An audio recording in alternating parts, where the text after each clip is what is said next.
Hi Indianapolis Motor Speedway fans, Doug Bowles here with you for another episode of Behind the Bricks.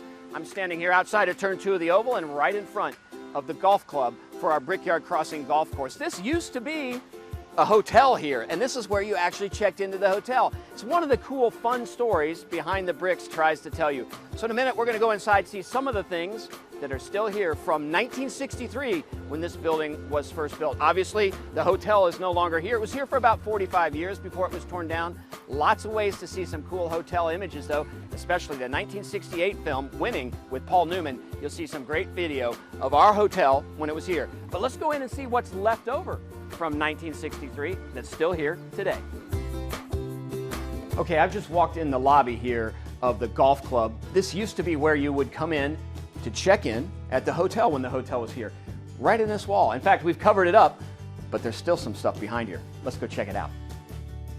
So if you were checking into the hotel from 1963 till those middle 2000s, you would have come in where I was just a minute ago. This would have been a desk. The clerk would have been here behind you. You would have gotten your key to your room. Actual keys to the rooms there. Some of those keys are still left here. You might have wanted to leave something in a safe deposit box here at the front desk in case you had something valuable you didn't want to leave in your room. You could leave those right here. And then for a long period of time, if you were coming to the Indianapolis Motor Speedway and you had a friend who might have left you tickets, oftentimes this became will call during the month of May. People would park in the parking lot, pick up their tickets, and go forward. You know what? In 1964, September 3rd, the Beatles checked in right here to stay at the Indianapolis Motor Speedway for their two shows that they did on September 3rd at the State Fairground here in 1964. So that mail slot leads to a room on the back side of that check-in desk. That mail slot was for the cash when you decided you were going to check in. Didn't take credit cards back in the day, and then we used Bob's safe. Would have put the cash in here, and then when it was time, the accountants would have come, taken the cash out, and checked it. Bob, been around for a long time, doesn't even have an area code on his number to get his help anymore. So back in the day when the racing would have ended on track, you would have found an awful lot of those race car drivers, mechanics, others who might have been right here in the flag room celebrating or commiserating their day on track with a cold beer here inside the flag room. The room's still here, can be used for special events, but has been closed for a long time to the public. But this was another great spot, and right out the window, the backside of Turn 2. So you felt like you were right at the Indianapolis Motor Speedway while you were here having a beverage in the flag room.